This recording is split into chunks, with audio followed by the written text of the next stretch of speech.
Hello and welcome to another episode of Beat 'em Up Wrestling. This time we're talking about Dark Side of the Ring, the Brawl for All.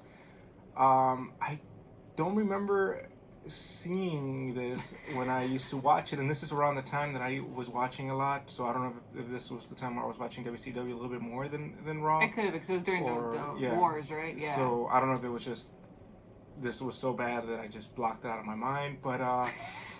Yeah, it's.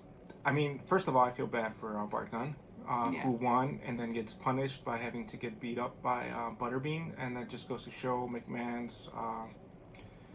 Was it Butterbean Butterball? Yeah, Butter. No, it's Butterbean. Is it Butterbean? Yeah. Okay. Yeah. Butterball is the brand that sells. Oh yeah, sorry, yeah. I forgot what they were. Chicken and. Yeah. So. Chicken. Yeah. So. They were promised whoever was going to win was going to get a rub with Stone Cold, and instead all they got was just heat. They thought it was going to be Dr. Death. Yeah, that was like a JR guy. He was getting pushed. I remember him because I was telling him when we were watching it. I remember him when he came out because I said he looked kind of like Hacksaw, but like if he dyed his beard and his hair black. Because I remember specifically as a kid saying, "Oh my God, he looks like he's related to Hacksaw a little bit." Of course, the guy's bigger and brawnier, but that's the only thing I kind of remember from that. I really don't remember too much of what happened. I don't remember like the WrestleMania moment or anything like that.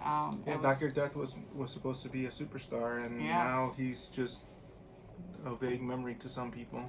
Yeah, I mean, he got hurt super bad. His reputation was ruined, and back then McMahon would say perception is reality. So if he perceived you as weak, that was it. So that was it for him. And people were getting knocked out. Probably a lot of concussions. ACLs were being torn. Shoulders were being torn. The rules made no sense. Yeah, they didn't know what a takedown was, and it's like it was almost like they were trying to do like MMA style takedowns, but inside like a ring that didn't have like the walls to keep you in. It was like boxing with MMA with whatever the hell they came up with, and then the brackets kept on changing because McMahon wanted control over the results, and it's just messed up. No, the one part where Gunn was saying that when he was going against Dr. Death, when he like took him down after he got taken down, he almost fell out of the ropes. It was like one of those things where it's like, come on, man, you can't do takedowns like that when you're like your body's in motion and you have gloves on. Like you can't control holding somebody. It's like all these different dynamics, and then assuming a wrestler can just switch all over and become a boxer, it was like just ridiculous. I mean, like just watching it, I'm just like, and then to see somebody was saying on Twitter, like Twitter Factory, this one guy that used to work in creative, like I forgot 2009 to 2010 or 11 or whatever it was saying that Vince wanted to bring it back with NXT talent. And I'm like, what? Like just watching it, it was just like. I don't know. It was like if you had a couple of kids, and like not to say people like this is what happens, but like you're sitting down, you're getting higher. Like it'd be really cool to get wrestlers in the ring and then make them into boxers. That'd be real cool. It's like that doesn't make any sense. Like Cornette had so many good points, and I don't really like. I'm not a big Cornette fan, but like everything he said was perfectly spot on. Yeah, I think it's weird when you find yourself agreeing with a lot of Cornette stuff, because Cornette is a purist and he hates AEW and. But, I mean, he made a lot of good points. I mean, Rousso came off so unlikable in this episode, too. Like, I didn't like him to begin with, but they're just seeing how much pleasure he was getting out of these guys getting hurt. Watching JBL get his, lights taken out, basically. Like, just, he looks so confused. And, like, Bradshaw looked like I don't like JBL either. Yeah, like, he did, but, I mean, watching that, he was, like, smirking. And I'm just like, dude, like, seriously, he could have not gotten up at that time. Yeah. And it all just came up to Vince Russo because he wanted to, he hated JBL, so he wanted somebody to kick his ass because Vince Russo couldn't do it himself, so... And it like to know that like I mean I remember like my dad specifically telling me that like at that point during like the Attitude Era it was like a lot like Jerry Springer. I remember my dad actually telling me that, and so it resembled a lot what people wanted, which is like instantaneous violence, But it didn't go even with like Russo was trying to do, like he was trying to bring that element in. I still don't understand how like this type of like. Battle would have actually, you know what I mean? This was just him trying to get at JBL. That's all it was. Yeah, and it played out horribly. People got hurt. Like I said, we were watching it. I'm like, I do remember like puking there. Yeah. Like I remember him. Yeah, I remember him. I remember not liking him. God, I haven't thought about the guy for like the longest. Sucks that he he got his neck broken by D'Lo, D'Lo. botched power bomb. This whole time I used to think it was a pile driver, but apparently they were going for a power bomb, and he didn't lift them up high enough, so they kind of fell on his neck. I mean, D'Lo was always a little bit, for me, he was always a little sloppy messy, when he would pick up people for power bombs and power drivers and all that stuff. So I always hated when he would do that move. But I know that he's a really nice guy. Yeah. He has kept in touch with him and kept up like how he's doing, which is protocol for a wrestler who hurts another wrestler. You should keep up with them and all that stuff. And yeah, I mean, even in the last New Jack episode, like D'Lo always comes off as very likable, nice guy, and it's unfortunate that, I mean, because he injured more than just. Yeah, sometimes maybe just, I mean, you don't want to say you limit yourself as a performer or athlete, but I mean, like, I don't know, after a certain point, it's like he should have known not to do certain things. But like it's kind of like with The Miz, like he was hurting people sometimes, and like he got better or he started modifying his moveset, and it's like at that time though, like it's different from now. Like I think people have a chance to progressively grow more in wrestling now than back then, where we go back to where they were saying that they need to stay in the spotlight, they need to keep interesting. But when D'Lo was in there, if D'Lo would have told McMahon, "Oh, I don't want to do this," McMahon would have that's what I'm saying. Given him heat, and that would have been it. That would have been it. Like that's what I'm saying. Like now, it seems like they're actually, like I would say to a certain extent, maybe you know, maybe certain wrestlers, I should say, certain wrestlers had that golden pass. But no, and once again after that, you hear Cornette say, you know, like saying that Rousso just basically was like, it's just wrestling, and that's the whole point though. Like if you're a wrestling fan and you like wrestling, somebody saying it's just wrestling shouldn't even have been in the business, because it's not just wrestling. It's people's lives. Yeah, it's people's lives. People's like bodies. You know, their families are impacted when somebody gets hurt. You know, it's sad. And like once again, being able to agree with Cornette on so many different levels on this episode, it was just like, you know, you see a different side of him, that he really does love the business. He really is true to the business. He just has a different way of showing it and a different way of attacking. He's a purist. Yeah. Wrestling for him is. This was a gimmick he didn't like. Yeah. For him, it's like wrestling should be how it was when, like in the 80s and 70s and early 90s. It should not change from that formula, but, you know, wrestling is evolving, and everything needs to evolve in order to continue to get new fans. Because if you don't get new fans, then, I mean, look at baseball. They're trying to evolve because they're not getting viewerships. Yeah, same thing with basketball. They're going to esports. No, but I'm saying basketball. No, I'm saying like right now, like the whole. It's like you had to adapt. But basketball has always adapted. That's one of the leagues that always adapts.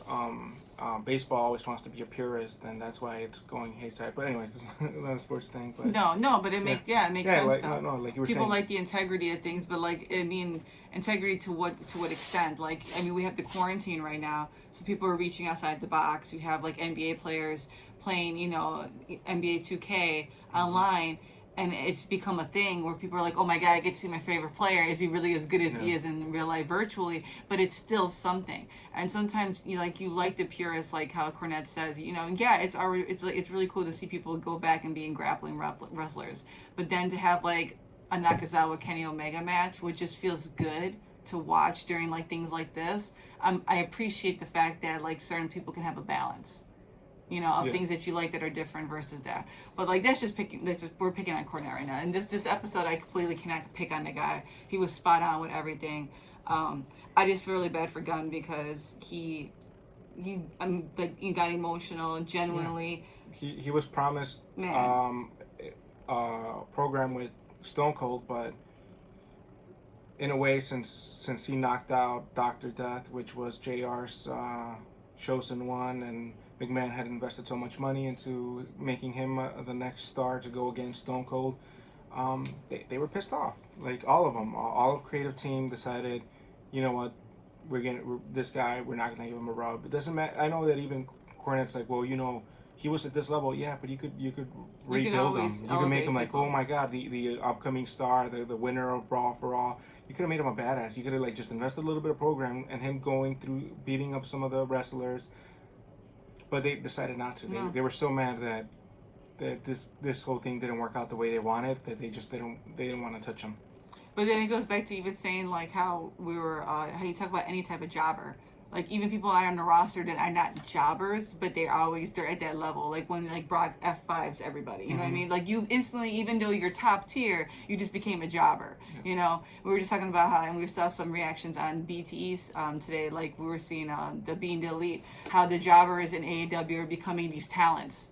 Like we're starting to like the jobbers because they're finding ways to highlight something different about them, to give them a moment, because you never know if this is going to be their last moment, because you don't know if they have the it factor. But giving them a chance to actually see if they can grow on a moment is all you want. And Gunn had a moment, and you didn't give him a chance. So to say he didn't have it that's like not an answer. No, because he could have been built as this. He this could badass. have totally. I mean, Like, I don't even know what's worse. He knocked down Bradshaw, which became one of your stars.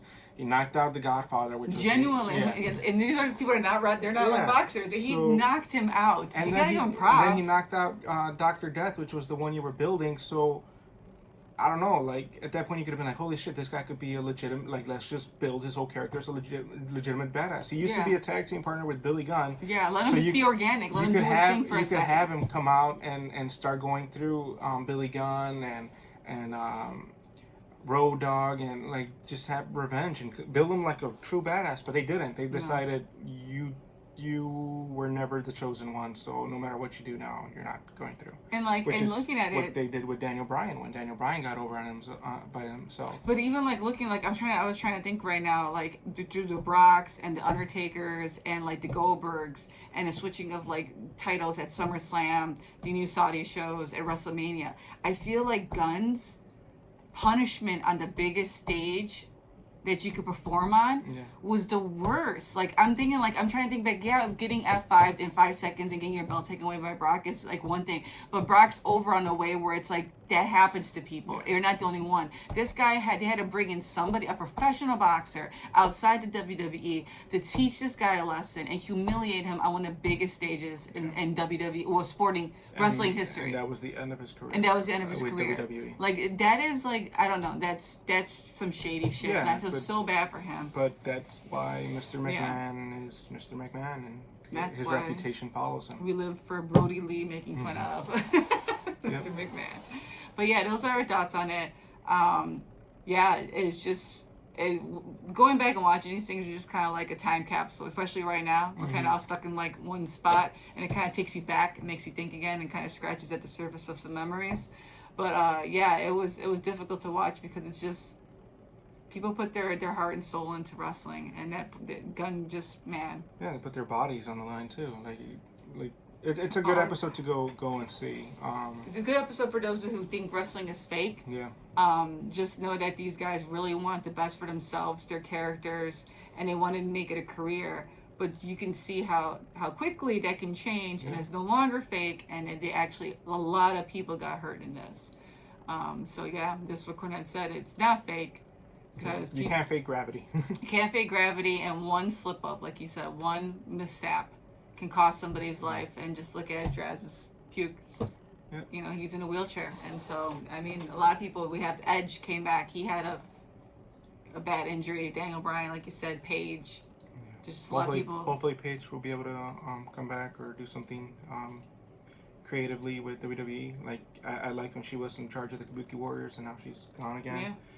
I don't know. She has talent on the mic, and they should utilize her at least as a manager. I know McMahon hates managers now, so. Yeah, I don't know. I think the way I liked going back to like the Boneyard and the Firefly and things like that. I don't know. It almost gives like people like the Undertaker who can't or maybe never got the last match in a way to actually give them a chance to come back and do something. Yeah, I actually really enjoyed that. That's a good idea. I actually enjoyed that because it, like I said, it made the Undertaker look powerful. It made him look strong. Something he wouldn't have been able to do in the ring. And if you put him against the right people, like they did with AJ, it's like it gives you a different platform to speak on. And it just goes back to why Matt Hardy was ahead of his times on a couple of things. And it's funny because McMahon hated all of the Hardy compound stuff, and when they ended up hiring Hardy into WWE, he right away shot every idea he had and pretty much buried him. Yeah. With the B team. Yeah. So. Yep. So those are our thoughts on the Brawl for All.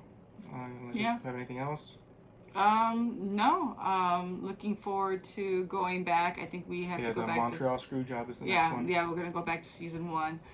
But yeah, definitely thoughts go out to Bart Gunn. You just got a bad rap, man. It wasn't fair, and wasn't you. It wasn't you at all, man. You went out there. I would have done the same exact thing, dude. You would have talked shit to me. I would have been like, I'm gonna knock this guy out. I'm gonna take down your star. Not even thinking that's gonna screw me so damn hard over, because I would have been so pissed. Well, the good thing is that maybe this episode will bring some closure, notoriety to Bart Gunn, and people could start talking about him again. And I mean, the guy got screwed. But it was I like the show, like you said. It actually gives people a moment. At least you can know in that moment that he will be remembered for being the guy that actually tried to go above and stick up for himself, because that's what he did. Yeah. You know, so hopefully he'll be remembered for something. At least if I know it's not being like top tier wrestler, but at least he'll be remembered in wrestling history. Yep. So good job on that TV show. I like the show. So yeah, I really do like the show too. They did very, very well done, and for people at Vice, whoever put it together, and having Jericho narrate it, and it's cool. So all right, guys, see you next episode. Take care. Out.